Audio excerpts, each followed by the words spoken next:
नमस्कार दोस्तों, मैं अनूप सिंह। आज विशेष के इस अंक में आपका बहुत बहुत स्वागत है। आज हम बात करने जा रहे हैं इसरो द्वारा रचे गए नए कीर्तिमान के बारे में। इसरो ने स्पेस डॉकिंग मिशन लॉन्च किया जो अभी तक सिर्फ 3 देश ही कर पाए हैं, अमेरिका, रशिया और चाइना। ये स्पेस डॉक मिशन बहुत ही क्रूशियल मिशन है। अगर जो किसी के स्पेस प्रोग्राम्स जो हैं, स्पेस के जो उसके आने वाले समय के गोल्स हैं वो बहुत हाई हैं, जैसे कि इंडिया के हैं। स्पेस में अपना स्टेशन बनाना और जो है स्पेस में मून पे और बाकी जगहों पे मैन लैंडिंग कराना, इसके लिए ये स्पेस डॉक मिशन या डॉकिंग मिशन बहुत इंपॉर्टेंट है।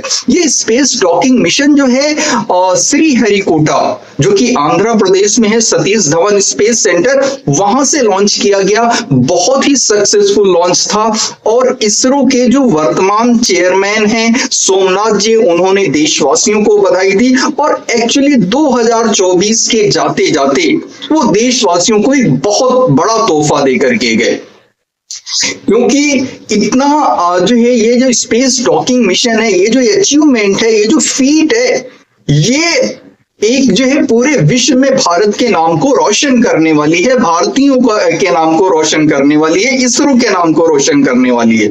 तो हम देख रहे हैं कि एक के बाद एक जो इसरो द्वारा सफलताएं अर्जित की जा रही हैं, वो अपने आप में जो है वन ऑफ इट्स काइंड है। और सारी दुनिया के जो टॉप कंट्रीज हैं जो स्पेस मिशन में बहुत आगे हैं, उनमें जो है अग्रिम पंक्ति में भारत आके खड़ा हो चुका है। वैसे तो खगोलीय शास्त्र में हमारे जो पूर्वज रहे हैं वो हजारों साल से बहुत ही जो है प्रकांड विद्वान रहे हैं। खगोलीय गणना में भारतीयों का कभी कोई सानी नहीं रहा, हजार साल से। अभी हम देख रहे हैं, हम कुंभ मना रहे हैं, ये कुंभ 12 वर्षों में आता है, क्योंकि जो है जुपिटर को 12 इयर्स लगते हैं जो है 1 राउंड कंप्लीट करने में। इस वजह से 12 साल पे जो है कुंभ आता है। जो बृहस्पति ग्रह है, मैं उसकी बात कर रहा हूं, जो प्रयागराज में होने वाला है, जो 13 जनवरी से स्टार्ट होगा, 26 फरवरी तक चलेगा, जिसमें करीब 50 से 60 करोड़ लोगों के आने की उम्मीद है। हम दोबारा आते हैं स्पेस स्टेशन पे।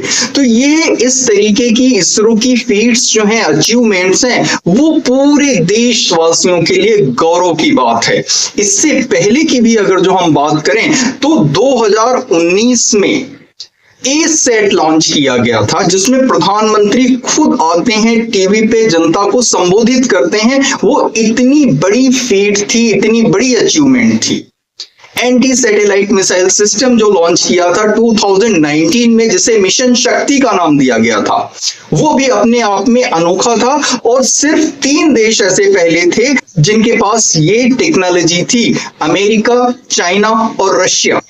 भारत चौथा देश था और स्पेस डॉक मिशन में भी भारत चौथा देश है। स्पेस डॉक मिशन में होता क्या है कि जब 2 सैटेलाइट्स जो हैं वो एक ही ऑर्बिट में होती हैं, क्लोज प्रॉक्सिमिटी में होती हैं, तो एक दूसरे के साथ ज्वाइन हो जाती हैं।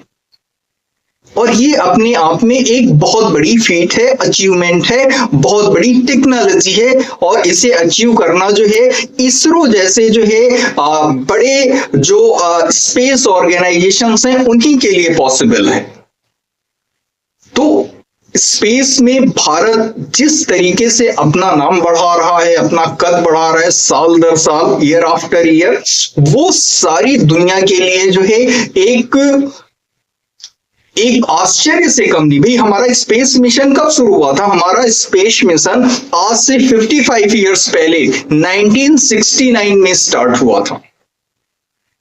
तब से लेकर के आज हम यहां पहुंच चुके हैं। फास्टेस्ट जहां से हमने स्टार्ट किया था, जितनी कम सुविधाओं के साथ में। हालांकि उससे पहले भी कुछ पहले होती थी, लेकिन वो इस तरीके से नहीं थी। जो प्रॉपर हमारी इसरो फॉर्म हुई थी वो 1969 में फॉर्म हुई थी। तो उसके बाद से हमारी अचीवमेंट्स लगातार जो है ऊपर ही ऊपर की तरफ जा रही हैं।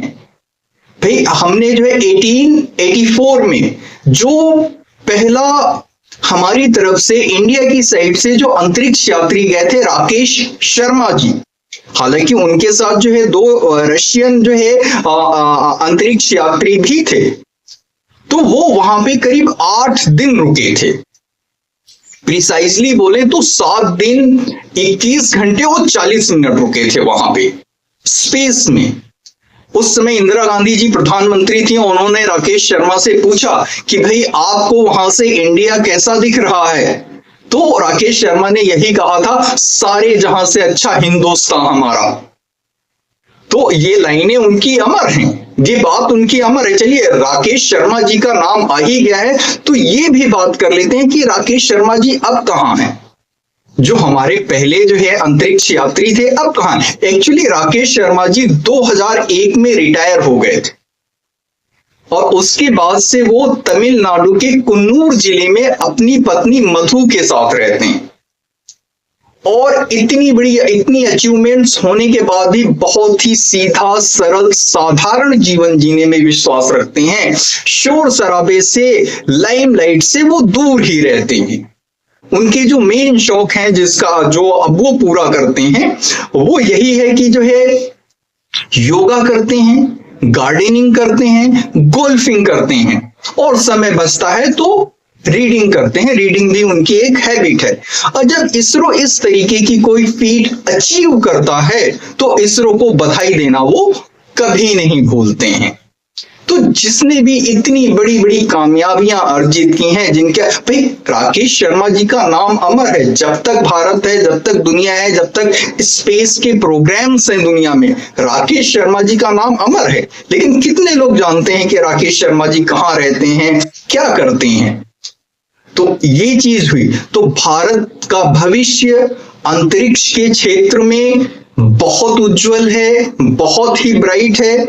और जो है इस समय की जो वर्तमान सरकार है उसका जो समर्पण है इनोवेशन के लिए, टेक्नोलॉजी के लिए, वो बहुत ज्यादा है। प्रधानमंत्री खुद, मोदी खुद जो है पर्सनल इनिशिएटिव लेते हैं और एनकरेज करने के लिए, प्रॉम्प्ट करने के लिए, आगे बढ़ने के लिए। और उन्हें इस चीज से भी कोई फर्क नहीं पड़ता कि अगर जो कोई मिशन धोखे से फेल भी हो जाता है, कोई बात नहीं, लगे रहो, अगली बार कामयाबी मिलेगी। मोदी जी का हम वो चेहरा कभी नहीं भूल सकते हैं कि एक बार वो खुद जो है लॉन्चिंग स्टेशन पे खुद मौजूद थे, वहां पे सेंटर पे, और मिशन सक्सेसफुल नहीं हो पाता है। और जो उस समय के चेयरमैन थे वो दुखी हो जाते हैं और उनकी आंखों में आंसू आ जाते हैं। मोदी उनको सीने से लगाते हैं, गले से लगाते हैं और सांत्वना देते हैं। जब देश का नेतृत्व ऐसे हाथों में होता है तभी देश इस तरीके से और इतनी बड़ी तरक्कियां, इतनी बड़ी उपलब्धियां अर्जित करता है। तो इस समय हमारे राष्ट्र के फेवर में सब कुछ है। जो नेतृत्व है वो भी फेवर में है, जो आजकल इंडिया की इकोनॉमिक कंडीशन है वो भी फेवर में है, और जो आज के यूथ हैं जो इतने महत्वाकांक्षी हैं, इतने एम्बिशियस हैं, वो भी फेमस है। और जो मेंटोर्स हैं वो भी, अब उन्होंने कहां कहां जाकर के जो है अपनी सेवाएं दी हैं, किन किन देशों में जाकर के, कहां कहां जाकर के उन्होंने सीखा है, वो यहाँ के नए एस्पिरेंट्स हैं, जो नए जो है रिक्रूट्स हैं, उनके जो मेंटोर्स हैं, उनके पास नॉलेज का अथाह भंडार है। और साथ ही साथ उनको वो कैसे इंकरेज करना है, कैसे गाइड करना है, वो दिल से करते हैं और वो उन्हें करना आता है। यही वजह है कि भारत की तरक्की जो है स्पेस या अंतरिक्ष के क्षेत्र में दिन प्रतिदिन बढ़ती जा रही है। अब भारतवासियों को उस दिन का इंतजार है जब हमारा खुद का भी स्पेस स्टेशन होगा अंतरिक्ष में, हमारे देश का कोई नागरिक जो है मंगल पे जो है वो उतरेगा, कदम रखेगा। भाई राकेश शर्मा जी गए थे तो उस समय भी उन्होंने फोटोज वगैरह क्लिक करी थी, वो मेमोरीज लेके आए थे, इतने पहले की बात है। तो आज के समय में अगर जो कोई भारतीय जाएगा तो वो कितनी मेमोरीज लेकर के आएगा, कितनी उसके पास जो है कितने अनुभव होंगे देशवासियों के साथ बांटने के लिए। तो इस आशा एंड कामना के साथ और इसरो को इस चीज का धन्यवाद देने के साथ जो इसरो ने 2024 के लिए देश की जनता को इतना बड़ा गिफ्ट दिया, इतना बड़ा उपहार दिया 2025 के लिए नए वर्ष पर, तो सभी देशवासी जो है इसरो का धन्यवाद करते हैं, कोटि कोटि धन्यवाद करते हैं और यह कामना करते हैं कि इसरो इसी तरीके से दिन प्रतिदिन नई ऊंचाइयां और नई उपलब्धियां हासिल करता रहे। इसी के साथ मिलते हैं फिर अगले अंक में। कृपया चैनल को लाइक, शेयर और सब्सक्राइब करना ना भूलें। जय हिंद, भारत माता की जय, वंदे मातरम।